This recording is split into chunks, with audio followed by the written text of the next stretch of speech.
Ketemu lagi sama aku ya. Luar biasa, udah minggu keempat di bulan Mei dan kita semua masih stay at home. Wow, semangat. Mari kita berdoa sebelum kita mulai mendengarkan firman Tuhan hari ini. Bapak kami yang baik, terima kasih Bapak. Terima kasih sekali kalau kami boleh ada sampai saat ini dengan keadaan yang baik, dengan keadaan yang sehat. Kami mau belajar sesuatu Tuhan hari ini. Kami berdoa di dalam nama Yesus Bapak. Kami buka hati, buka pikiran kami, buka telinga kami. Biar kami makin hari makin menjadi serupa dengan Kristus. Di dalam nama Yesus kami berdoa. Haleluya. Amin. Oke. Teman-teman masih ingat terakhir kali kita cerita tentang apa? Terakhir kali ketemu aku di minggu pertama, itu tentang genius. Genius, kata Tuhan, itu harus punya jangkar yang baik, yaitu hubungan yang dekat dengan Tuhan.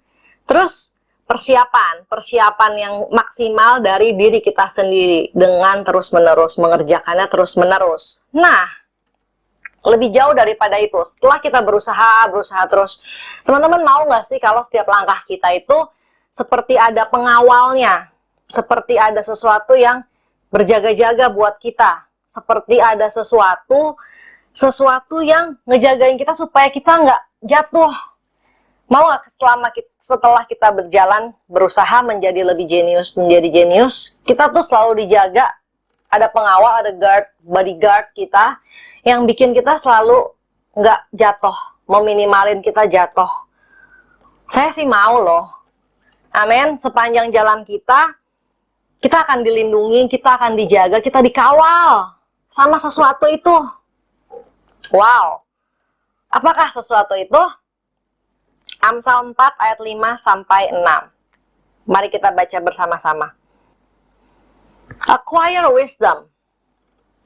Acquire understanding. Do not forget and do not turn aside from the words I speak. Do not forsake wisdom, and she will protect you. Love her, and she will guard you. Wow, jadi tahu sesuatu itu apa? Wisdom, kebijaksanaan. Oke, jadi aku mau bahas hari ini tentang kebijaksanaan. Kebijaksanaan atau wisdom. Secara Alkitab, Tuhan bilang kebijaksanaan itu atau bijak itu adalah lawan kata dari bodoh. Oh ya, makanya judul hari ini adalah baik tapi bodoh. Gimana ya baik tapi bodoh? Mungkin kita merasa, oke, aku udah jadi anak yang baik, nggak berantem sama orang tua, nggak nyontek, bikin PR, baca Alkitab, saat teduh, berusaha mendekatkan diri sama Tuhan, CF, walaupun CF online, very good. Tapi kadang aku bodoh dalam arti, bukan bodoh IQ ya, bodoh dalam arti tidak bijaksana.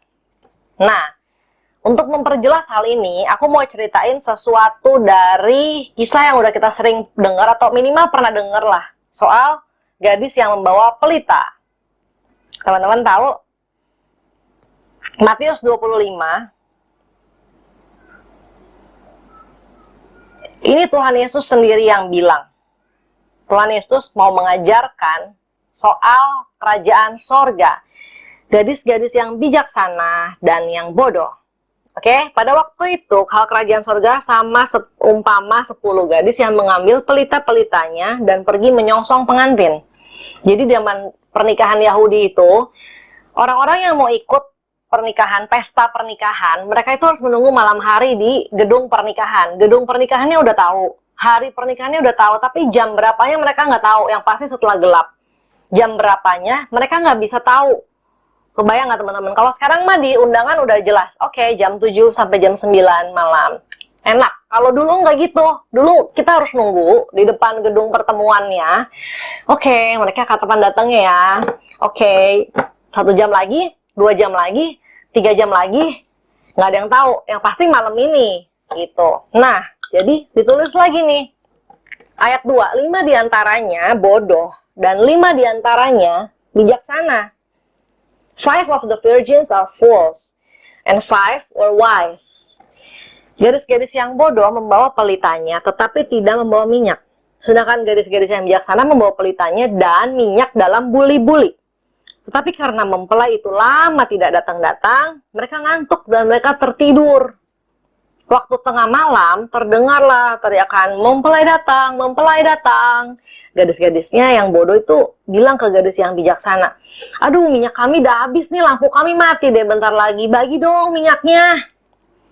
Tetapi jawab gadis yang bijaksana itu, tidak, kami tidak cukup untuk buat kami dan buat kamu. Kau pergi beli dulu deh. Ya, ada yang jual minyak tuh di situ.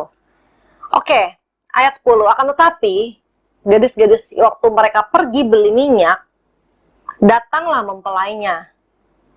Dan mereka masuk bersama-sama dengan gadis yang bijaksana, yang masih punya pelita nyala dan masih nungguin mempelainya. Kemudian datanglah gadis-gadis yang baru beli minyak itu dan berkata, Tuan, bukain pintu dong, kami udah nungguin dari tadi loh, kami baru pergi beli minyak di situ doang bentar. Tetapi kata penjaga pintu, aku berkata kepadamu, sesungguhnya aku tidak mengenal kamu. Karena itu berjaga-jagalah, sebab kamu tidak tahu akan hari maupun saatnya. Jadi nggak dibukain pintu guys, udah nunggu lama-lama. Cuman mungkin beli minyak, mungkin 5 menit kali ya. Beli minyak, tuang cet, bayar, kabur lagi. Sebenarnya sebentar ya, singkat waktunya ya. Singkat loh waktunya loh. Tapi biasanya memang di waktu yang singkat itu kita bisa jatuh, kita bisa melakukan kebodohan yang kita sesali berikutnya. Kebayang nggak? Di waktu yang singkat doang, kenapa tadi gue nyontek satu nomor sayang, padahal nomor lainnya nggak nyontek. Gitu. Oke, jadi disitulah wisdom, wise. Being wise dikatakan menjaga kamu, jangan lupakan kebijaksanaan itu, jangan tinggalkan dia, cintailah dia karena dia akan menjaga kamu dan melindungi kamu, biar di waktu yang kecil itu kamu nggak jatuh. Begitu katanya Amsal. Terus apa lagi teman-teman, saya mau kasih tahu dari cerita tadi, aku mau bilang bahwa perbedaan dan persamaannya dari 5 gadis bodoh dan 5 gadis pintar itu sederhana. Persamaannya dulu yang gampang, mereka sama-sama gadis, nggak dibilangin loh yang 5 bodoh itu adalah wanita-wanita yang nggak baik. Nggak, mereka semua sama-sama gadis, 10-10-nya, dan sama-sama bawa pelita. Berarti mereka sama-sama mau action dan mereka mau mempersiapkan diri. Tapi bedanya, persiapan yang dipikirin tuh hanya persiapan jangka pendek. Oke, ini pelita udah ada, gelapnya udah bisa terang, tapi ternyata ini cuma buat 1 jam.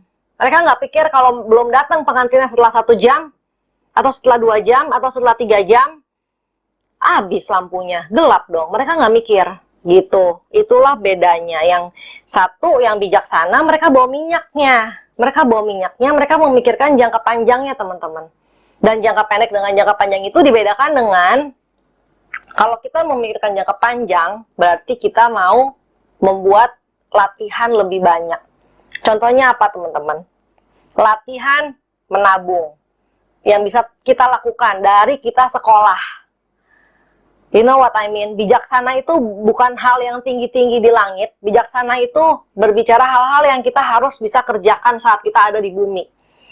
Kita harus latihan menabung dari kita kecil, bukan saat kita udah kerja. Hello, kita latihan menabung itu saat kita masih SD, saat kita baru kenal duit 1.000, 2.000, 5.000. Bukan saat kita udah bisa dapat duit 1 juta, 2 juta. Latihan melawan rasa malas. Malas baca Alkitab, malas bangun pagi, malas bantuin mama ngepel, malas bikin PR, malas makan.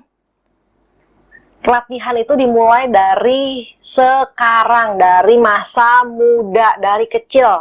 Biar kita bisa melawan rasa malas. Tahu caranya, oke, saya paling malas 10 menit, 15 menit. Habis itu saya udah bisa melawan rasa malas saya. Karena saya latihan. Contohnya itu, latihan fisik, olahraga. Saya harus mau olahraga minimal, olahraga senam-senam 15 menit di rumah, atau ikut olahraga minimal jam pelajaran olahraga, saya nggak kabur buat olahraga. Latihan olahraga, biar apa? Biar nanti pas sudah tua, saya bisa olahraga, nggak sakit-sakit amat lah, gitu. Latihan apa lagi? Latihan baca buku sekolah. Kita mumpung masih sekolah, yang masih pada sekolah, bukunya kan banyak. Itu namanya latihan. Kenapa? Karena kalau mau menikah, kalian pun akan dikasih buku-buku untuk dipelajarin. Tenon. Kalian kalau nggak mau belajar dari masih kecil, gimana bisa baca? Terbiasa mau membaca. Gitu. Buku pelajaran saya kuliah jadi mahasiswa kedokteran, jadi mahasiswa S2 manajemen rumah sakit itu nggak sedikit teman-teman, banyak banget. Bukan cuma satu yang tumpukannya tebelnya 10 cm, banyak. Dan apakah itu harus dibaca? Ya harus. Apakah saya mau membacanya? Ya saya mau. Kalau saya sih begitu. Jadi itu namanya latihan membuat pikiran, memikirkan jangka panjang. Itu bedanya. Yang kedua adalah ternyata si gadis-gadis yang bijaksana itu berani berkata tidak loh. Sebenarnya mereka kalau mau baik, dia akan kasih itu minyaknya. Kasih minyak buat 5 menit, kasih minyak buat 10 menit dikit doang. Tapi mereka tidak melakukannya loh. Jadi bijak itu juga berani berkata tidak. Halo, berani berkata no, sorry I can't. Bukan karena takut dibilang orang saya jahat, bukan takut dibilang temen lu mem kayak gitu, ntar gue ingetin lo, gue nggak tolongin lo lain kali. Bukan karena takut dijudge sama orang lain saya nggak baik, bukan takut dibilang sama guru saya kenapa, tapi karena saya melakukan yang benar. Saya melakukan yang benar, saya berani berkata tidak sama yang yang tidak benar gitu. Jam pelajaran kan kosong atau lagi di rumah-rumah aja, ya ikutanlah ke warnet aja, nggak usah di rumah, daripada bantuin bokap benerin motor atau bantuin nyokap beresin cucian. Mendingan ikutan pergi, bilang aja mau belajar sama temen lah, di rumah temen, tapi nanti kita tinggal pergi main gitu, main apa kek, main sepeda, main basket kek, main apa. Nah, kalau mau latihan jadi bijak, berani berkata tidak dari sekarang. Oke? Nah, terus apa lagi caranya? Selain kebiasaan-kebiasaan itu, dari gadis bodoh dan gadis pintar, 2 hal itu. Yang pertama adalah memikirkan jangka panjang, kita mau latihan-latihan dari sekarang. Yang kedua, kita mau berkata tidak sama hal-hal yang tidak benar. Berani berkata tidak, walaupun kita dibilang nantinya nggak baik. Lo mah nggak cool lo, nggak asik lo, nggak baik lo. Dan ternyata Tuhan bilang, gimana caranya supaya jadi tetap baik dan tidak bodoh. Yaitu di Yakobus 1 ayat 5. Saya kayaknya nggak ada kebijaksanaannya nih, Ci. Aku nggak tahu gimana caranya bilang enggak. Hello, gimana caranya bilang enggak? Yakobus 1 ayat 5, mintalah hikmat sama Tuhan dengan iman. Wow. Mintalah sama Tuhan, guys. He is your father, my father. We can ask Him for the wisdom. Amsal 19 ayat 20 dikatakan dengan jelas bahwa dengerin nasihat dan disiplin loh kalau mau mempunyai hikmat. Udah, 2 itu poinnya. Mana yang kita sering kurang lakukan? Kurang minta hikmat dengan iman sama Tuhan? Atau kita kurang dengerin nasihat sama disiplin dari orang tua kita, dari guru kita, dari kakak rohani kita, yang bawel-bawel itu, dari teman di gereja, yang bawel-bawel itu? Atau dua-duanya? Gimana teman-teman? Jadi, ingat yang pertama, mintalah hikmat sama Tuhan dengan iman dan berani dengerin nasihat dan berani terima disiplin orang tua. Nggak diceritain sih si gadis yang bijaksana itu kenapa bawa minyak. Tapi mungkin jangan-jangan mereka bawa minyak setelah mereka dinasehatin sama mamanya. Nah, bawa minyak nak, nanti nggak tahu berapa jam nak. Mungkin mamanya bawel-bawel, atau yang satu mungkin dinasehatin sama neneknya. Bawa minyak nanti nggak tahu berapa jam nunggunya bawa minyak. Mungkin yang bijaksana dengerin. Oh iya ya, bener juga. Oke, ini bawa ya, Maya. Ini bawa ya, Nek ya. Po, ini udah bawa, Po. Makasih ya. Ayo, gimana? Atau yang suka didisiplin di rumah? Saya punya anak yang masih 2,5 tahun, tapi dia udah sering didisiplin. Didisiplin bukan berarti dimarahin. Didisiplin itu memberikan pengertian yang benar. Mana yang benar, yang mana yang salah. Kepada anak, mana yang boleh dilakukan, yang mana yang tidak boleh dilakukan. Jadi, kalau masih mendapat disiplin dari orang tua kamu, bersyukurlah. Atau masih dapat disiplin dari kakak rohani kamu, bersyukurlah. Gitu, berarti kita makin dilatih menjadi bijaksana. Ingat, kalau kita makin bijaksana, maka setiap jalan kita makin dijaga sama Tuhan, makin nggak jatuh, makin kecil kemungkinan di waktu yang kecil itu, makin kecil kemungkinannya kita jatuh ke dalam dosa atau ke dalam berbagai-bagai pencobaan. Siap? Siap jadi bijaksana? Sip. Saya yakin kita semua mengerti bahwa kita semua menjadi gadis yang bijaksana, berani berkata tidak sama yang tidak benar, memikirkan jangka panjang. Kita mau latih diri kita, latih menabung, latih beribadah, latih belajar, latih membaca. Dengan cara mendekatkan diri, minta sama Tuhan yang punya hikmat. Dan yang kedua, dengerin nasihat dan mau didisiplin sama orang di sekitar kita. Amin. Mari kita berdoa. Bapa kami di sorga, terima kasih sekali lagi Tuhan, Kau Bapa yang luar biasa yang menjaga kami, yang mau mendisiplin kami, yang mengajar kami Bapa pemilik segala hikmat. Kami percaya Bapa hanya Kaulah sumber hikmat kami membutuhkan itu darimu Tuhan. Kami mau belajar makin hari, makin dekat dengan Engkau Tuhan, makin dekat dengan Engkau. Makin hari, makin mau belajar menjadi serupa dengan Kristus Bapa. Biar hikmat itu selalu ada dalam hati kami, dalam pikiran kami. Biar hikmat itu selalu menjaga kami. Biar kami tidak jatuh ke dalam dosa dan ke dalam berbagai-bagai pencobaan. Terima kasih Bapa.